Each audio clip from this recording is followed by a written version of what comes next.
નમસ્કાર વિદ્યાર્થી મિત્રો, નોલેજ ગુરુકુળ અને વાસુદેવ વિદ્યાલયની ઓનલાઈન યુટ્યુબ ચેનલમાં આપનું હાર્દિક સ્વાગત છે.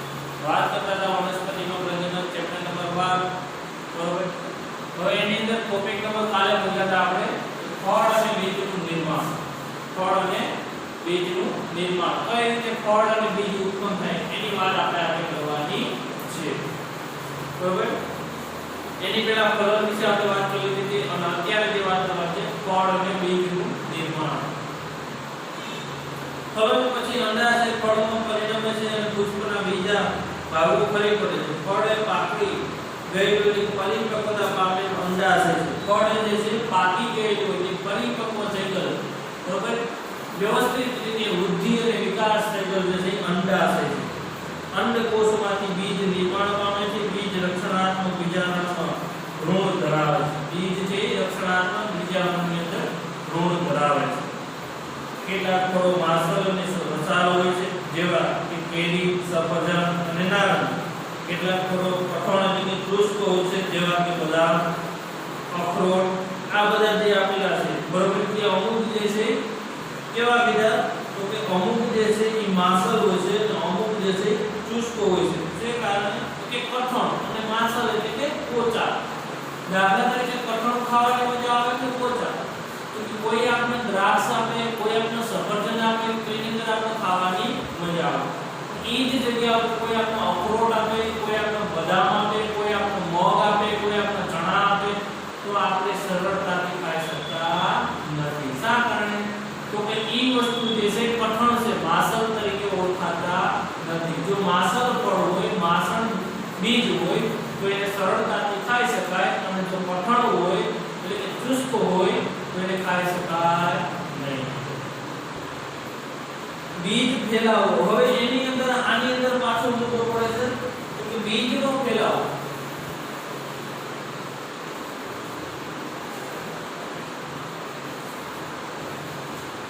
બીજ કઈ રીતે ફેલાય છે, બરોબર?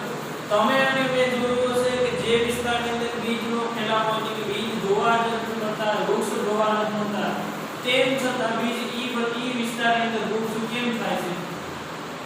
તો કે બીજનો ફેલાવો પહેલા તો કઈ રીતે થાય? તો સામાન્ય વસ્તુ યાદ રાખો કે પક્ષી દ્વારા. કોના દ્વારા?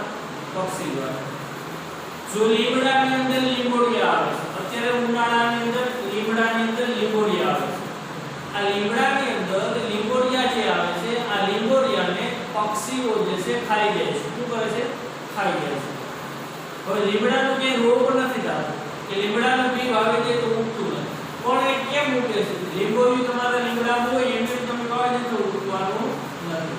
પણ એ લીંબોડિયું જે છે ઈ પક્ષી જે છે એ મોઢાની અંદર ખાઈ જાય અને ગળી અને પાછું જે કાઢે છે સરકની અંદર. આ સરકની અંદર જે લીંબોડિયાનો બી જ્યાં જગ્યા પર પડ્યું છે એ જગ્યાએ લીમડાનું ઉત્પાદન થાય છે. એના બીજમાંથી લીમડો થાય છે. એવી જ રીતે આપણે જોઈએ તો દાખલા તરીકે વડલો, તો વડલાની અંદર ટેટા આવે છે. શું આવે છે? ટેટા. તો ટેટા આવે છે તે થોડીક નાનકડી વાત યાદ આવે છે કે જ્યારે અમે હમણાં બેઠા હતા ક્લાસની અંદર, ત્યારે બધા બેઠા હતા ત્યારે વાત થતી હતી કે મેં વાત કરી, હું બેઠો તો મેં આરામથી બીજી બાયુને કીધું કે વડલામાંથી ટેટો પડ્યો, વડલામાંથી ટેટો પડ્યો, એમ હાલતું ગયું. કાનમાં એકબીજા કેટલા ગયા, હું પડ્યું. છેલ્લી બાઈ પાસે પૂછ્યા તો વાત એવી સંભળાણી કે રાજાની ત્યાં બેટો આવ્યો. શું સમજાણું? કે રાજાની ત્યાં બેટો આવ્યો. આપણા ક્લાસની અંદર આ બધા વિદ્યાર્થી બેઠા, આ બધા વિદ્યાર્થીને હું એક જ પ્રશ્ન એક જણાને એક કાનમાં કહું કે કાલે સવારે મેચ રમવા જવાનું છે, કાલે સવારે મેચ રમવા જવાનું છે, કાલે સવારે મેચ રમવા જવાનું છે, કાલે સવારે મેચ રમવા જવાનું છે. છેલ્લા વાર પૂછે કિંજલ પાસે, કિંજલ હું કે કાલે સવારે મરચા લેવા જવાનું છે, કાલે સવારે મરચા લેવા જવાનું છે. લ્યો, ટૂંકમાં કહેવાનો મતલબ કે જેમ જેમ આગળ વિસ્તાર બદલે, ટૂંકમાં હાવ સાદી અને સિમ્પલ ભાષામાં 12 ગામી બોલી બદલે. 12 ગામ એટલે જે 12 ગામ થઈ જાય, 12 ગામ પછી બોલી બદલે. કેટલા? બોલી બદલે 12 ગામ પછી. સમજાણું? આગળ હવે બીજનું ફેલાવો કઈ રીતે એની વાત કરીએ તો કે કુદરતમાં એક જ પ્રકારના પુષ્પો જુદી જુદી જગ્યાએ ઉગે છે, કારણ કે બીજ જુદી જુદી જગ્યાએ ફેલાય છે. ક્યારેક તમે જંગલ કે ખેતર કે બગીચામાં ચાલતા જોયું હશે કે કેટલાક બીજ અથવા ફળો તમારા કપડાને ચોટે છે. શું તમે જાણવાનો પ્રયત્ન કર્યો કે બીજ તમારા કપડાને કેવી રીતે ચોટે છે? હવે ઘણી આપણે બગીચાની અંદર, ઘણા ખેતરની અંદર, ઘણા વિસ્તારની અંદર આપણે જોયું છે કે તે વિસ્તારની અંદર આપણો બીજ જે છે એટલે કે જે છે બરોબર આ જે આપણને ચોટતા જોવા મળે છે. ફળ છે અથવા આપણા કપડાને ચોટે. જો કે એક જ વનસ્પતિના બધા જ બીજ એક જ જગ્યા પર પડે છે અને બધા જ ત્યાં વૃદ્ધિ પામે તો તમે શું વિચારો કે બધા બીજ છે એક જ જગ્યા પર પડે ને એક જ જગ્યા પર વૃદ્ધિ પામે એવું શક્ય છે? કે ના, એ વાત ખોટી છે. એક જ જગ્યા પર પડે ને એક જ જગ્યા પર પૂરું થવાના નથી.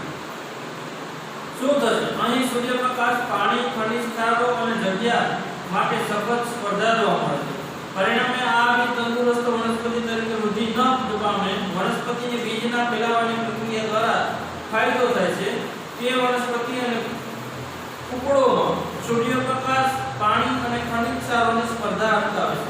તે વનસ્પતિને નવી વસાહતનો બહોળો ફેલાવો કરવાની તક આપે છે.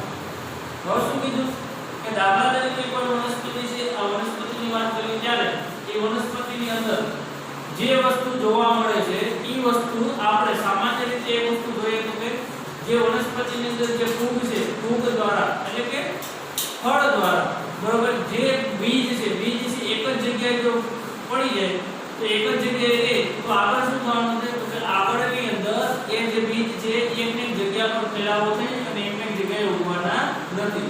શા કારણે? તો કે એક પક્ષી છે એમાંથી બીજ થાય અને બીજી જગ્યા પર સરક ફેંકે છે, બીજો પક્ષી થાય અને બીજી જગ્યા પર સરક ફેંકે છે. આ પ્રક્રિયા છે સતત ને સતત હેરફેર થયા કરે છે અને એક જગ્યાથી બીજી જગ્યાએ જોવા મળે છે. બીજ અને ફળો એ પવન, પાણી તથા પ્રાણીઓ દ્વારા વનસ્પતિથી દૂર લઈ જવાય છે. પાંખોવાળા બીજ જેવા કે સરગવો અને ફેમસ બરોબર અને ઘાસના હલકા બીજ અથવા આક એટલે કે મદારના રોમમય બીજ અને સૂર્યમુખીના રોમમય ફળો આકૃતિ બરોબર છે પવન દ્વારા દૂર દૂર સુધી લઈ જવાય છે. કેટલાક બીજ પાણી દ્વારા પણ ફેલાવે છે. નાળિયેરમાં જોવા મળે છે. જેમ કે આ ફળો અથવા બીજ સામાન્ય રીતે પોચા અને તાપણા જેવા બાહ્યાવરણના સ્વરૂપમાં વિકાસ પામે છે. કેટલાક બીજ પ્રાણીઓ દ્વારા ફેલાય છે, ખાસ કરીને જેમાં બીજ કાંટાવાળા હોય અને હૂંફ જેવી રચના ધરાવે છે. પ્રાણીઓના શરીર સાથે જોડાઈને દૂરના સ્થળો સુધી જાય છે. ઉદાહરણ તરીકે ગાર્ડનિયું અને યુરેનિયમ. હવે આ બધી વાત કરી છે શું એની અંદર વાત કરી તો કે દાખલા તરીકે અમુક ફળ એવા છે કે જે એ બીજ એવા છે કે જે પવન મારફતે તો કે સરીગવાની વાત કરતો તો સરીગવાની અંદર જે બીજ છે એ પવન મારફતે આગળ જાય છે. દાખલા તરીકે કોઈ ઘાસ એવું છે, ઘાસની અંદર બીજ છે તો પવન મારફતે આગળ જાય છે. ઘણા બીજ એવા છે કે જે પાણી દ્વારા પાણીના ફેલાવાથી આગળ જે પાણી રોકાઈ જાય છે ત્યાં બીજ રોકાઈ જાય છે અને ત્યાં એ છોડની ઉત્પત્તિ જોવા મળે છે. એટલે કે જેમ જેમ અલગ અલગ જોવા મળે તેમ તેમ અલગ અલગ વિસ્તારની અંદર જોવા મળતા જાય છે. કેટલાક બીજનું વિકિરણ ત્યારે થાય છે જ્યારે ફળ અટકાથી ફૂટે છે. આ બીજ પૃથ્વી વનસ્પતિથી ખૂબ જ દૂર સુધી ફેંકાય છે જે એરડા અને બાલસમ માં જોવા મળે છે. હવે આની અંદર શું કીધું કે ઘણા બીજ એવા છે, સાંભળજો પાછું બોલું છું કે કેટલાક બીજનું વિકિરણ ત્યારે થાય છે કે જ્યારે ફળ ઝટકાથી ફૂટે છે. આ બીજ પૃથ્વી વનસ્પતિથી ખૂબ દૂર સુધી ફેંકાય છે. એ એરડા અને બાલમસ માં જોવા મળે છે. હવે શું કીધું છે કે જોરથી જે છે જે ફળ જે છે એ તૂટે બરોબર. જે ફળ જે છે એ જોરથી તૂટે તો આવા ફળ જે છે એ આપણે આગળ જોવા મળે છે બરોબર. આ આપણે વાત કરી. હવે એના પછી આપણે વાત કરવાની છે નેક્સ્ટ ચેપ્ટરની. તો નેક્સ્ટ ચેપ્ટરની વાત કરીએ તો આ ચેપ્ટર આપણે પૂરું કરીએ છીએ. હવે એના પછી બીજું ચેપ્ટર ચાલુ કરીએ કે જ્યારે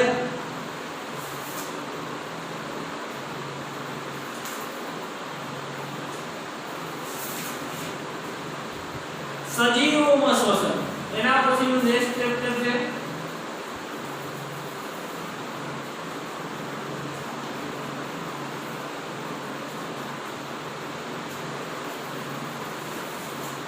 દસમું ચેપ્ટરની વાત કરીએ છે કે સજીવોની અંદર શ્વસન. શ્વસન શબ્દ આવે અથવા સજીવો આવે એટલે જે વ્યક્તિની અંદર જે પશુ હોય, પંખી હોય, માણસ હોય, કોઈ પણ જેનાનો જીવ છે એની અંદર શ્વસનની ક્રિયા, શ્વસન એટલે કે શ્વાસોશ્વાસની ક્રિયા કઈ રીતે થાય એની વાત કરવાની છે. ચેપ્ટર નંબર 10 પેજ નંબર 108 પર આવે છે. બરોબર, વાત કરી પહેલેથી કે એક દિવસ ગુજો તેના દાદા દાદી જે 1 વર્ષ પછી શહેરમાં આવવાના હતા તેની આતુરતાથી રાહ જોતો હતો. તે હકીકતમાં ખૂબ જ ઉતાવળમાં હતો, કારણ કે તે બસ સ્ટોપ પરથી તેમને લઈ આવવા ઈચ્છતો હતો. કે ઝડપથી દોડ્યો અને થોડી જ મિનિટમાં બસ સ્ટોપ પર પહોંચ્યો. તેની દાદીએ પૂછ્યું કે કેમ આટલો ઝડપી આવ્યો, આટલી ઝડપી શ્વાસ લઈ રહ્યો છે. ગુજોએ કહ્યું કે તે પૂરા રસ્તે દોડતો આવ્યો, પણ એક પ્રશ્ન તેના મનમાં થયો કે તેને આશ્ચર્ય થયું કે શા માટે દોડતી વખતે શ્વાસ ઝડપી થઈ જાય છે. ગુજોના આ પ્રશ્નના આપણે શ્વાસ શા માટે લઈએ છીએ, બરોબર, તેનો જવાબ સમાવેશ છે. શ્વાસોશ્વાસ એ શ્વસનનો એક ભાગ છે. ચાલો આપણે શ્વસન વિશે શીખીએ. હવે ગુજો હતો, ગુજો જે છે એ એના દાદી અને એના દાદાને ઘરે લઈ જવા માટે ઈચ્છતો હતો, એટલે કે વેઇટ કરતો હતો, રાહ જોતો. ત્યારે એના દાદી અને દાદા છે એની આતુરતાથી રાહ જોતા હતા અને ગુજો ગયો દોડી અને ઘરથી માંડી અને બસ સ્ટેન્ડ સુધી દોડી ગયો. બસ સ્ટેન્ડ સુધી દોડી ગયો, એક ભાઈ દોડી ગયો. ત્યારે એના અંદર દાદીએ પૂછ્યું કે કેમ બેટા એટલો શ્વાસોશ્વાસ ઝડપી લેશે. તો ત્યારે ગુજોએ કહ્યું કે હું દોડી રહ્યો છું આખા રસ્તે ઘરથી આ બસ સ્ટેન્ડ સુધી, એટલે શ્વાસ ચડી ગયો. તો એને આશ્ચર્ય થયું, એને મનની અંદર પ્રશ્ન થયો કે શા માટે દોડતી વખતે શ્વાસ ચડે છે, બરોબર, શ્વાસોશ્વાસ એટલી ઝડપથી કેમ દોડતી વખતે થાય. હવે સામાન્ય રીતે તમે જોઈ શકો છો કે જ્યારે દાખલા તરીકે હું કે તમે બંને કોઈ પણ વસ્તુ કે ગાડી છે, કોઈ પણ વસ્તુ જે કામ કરવી છે ત્યારે એને લીવર દે છે ત્યારે એ વધારે ગરમ થાય છે. શા કારણે? તો કે એને કેપેસિટી વધારે કરવી પડે, તાકાત વધારે કરવી પડે. તો એને શું થાય છે કે ગરમ થવાની. આપણે એવું છે કે ધીમે ધીમે ચાલતા જાઓ, આનો કોઈ પ્રોબ્લેમ પડવાનો નથી, પણ આપણે જરા વધારે કરવાના છે તો આપણા હૃદયની અંદર થોડી તકલીફ પડવાની છે, આપણા ફેફસાની અંદર થોડી તકલીફ પડવાની છે, આપણા શરીરની અંદર પણ થોડી તકલીફ પડવાની છે, જેને લીધે આપણે શ્વાસોશ્વાસની પ્રક્રિયા ઝડપી વધે છે. હવે પહેલો ટોપિક છે આપણે શ્વસન શા માટે કરીએ છીએ, બરોબર. પહેલો ટોપિક છે કે આપણે શ્વસન શા માટે કરીએ છીએ. પ્રકરણ 2 માં તમે શીખી ગયા કે દરેક સજીવ નાના સૂક્ષ્મદર્શી એકમો જેને કોષો કહીએ છીએ તેનો બનેલો છે. જે આપણે સૂક્ષ્મદર્શક યંત્ર વડે જોઈ શકીએ તો કે કોષો જે છે, બરોબર, આ શરીરની જે સંરચના છે, સજીવ જે નાના સૂક્ષ્મદર્શક યંત્ર દ્વારા એકમો દ્વારા બનેલું છે. કોષ એ સજીવનો રચનાત્મક અને ક્રિયાત્મક એકમ છે. કોષ એ જે છે સજીવનો રચનાત્મક અને ક્રિયાત્મક, રચના એટલે કે રચના ધારણ કરનાર અને ક્રિયા કરનાર, આ બે કોષ જેનું કાર્ય છે. સજીવને દરેક કોષ ચોક્કસ પ્રકારના કાર્યો કરે છે, જેમ કે પોષણ, પરિવહન, ઉત્સર્જન અને પ્રજનન. આ બધા કાર્યો કરવા માટે કોષને શક્તિની જરૂર પડે છે. હવે કોઈ પણ કાર્ય કરવા માટે દાખલા તરીકે પ્રજનનની વાત કરીએ, બરોબર, એના પછીની વાત કરીએ તો શ્વાસોશ્વાસની વાત કરીએ તો પાચનની વાત કરીએ, રુધિરનું પરિવહનની વાત કરીએ, આ બધાની અંદર જે વાત કરવાની છે તો એની અંદર જે છે કે કોષના કાર્ય અને કોષના કાર્ય મહત્વના કરવામાં આવે છે. ખાતી સૂતી અને વાંચતી વખતે પણ આપણને શક્તિની જરૂર પડે છે, પરંતુ આ શક્તિ ક્યાંથી આવે છે? શું તમે કહી શકો છો કે તમારા માતા પિતા શા માટે તમને ખોરાક નિયમિતપણે લેવાનું કહે છે? ખોરાકમાં સંગ્રહિત ઉર્જા હોય છે જે શ્વસન દરમિયાન છૂટી પડે છે. તેથી બધા સજીવો ખોરાકમાંથી શક્તિ મેળવવા શોષણ કરે છે. શ્વાસોશ્વાસ દરમિયાન આપણે હવા લઈએ છીએ. તમે જાણો છો કે હવામાં ઓક્સિજન હોય છે.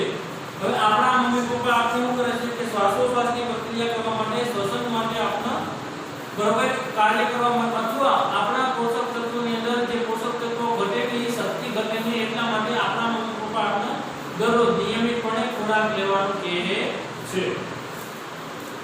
આપણે ઉશ્વાસ દરમિયાન કાર્બન ડાયોક્સાઇડ બહાર કાઢીએ છીએ. આપણે એ જે હવા બહાર અંદર લઈએ છીએ તે આપણા શરીરમાં વિવિધ ભાગોમાં અલબત્ત દરેક કોષોમાં પહોંચે છે. આ કોષોમાં હવામાં રહેલી ઓક્સિજન ખોરાકને તોડવામાં મદદ કરે છે. કોષમાં ખોરાકના કણની થોડી ઊર્જા મુક્ત કરવાની પ્રક્રિયાને કોષીય શોષણ કહે છે. બધા સજીવોના કોષોમાં કોષીય શોષણ થાય છે.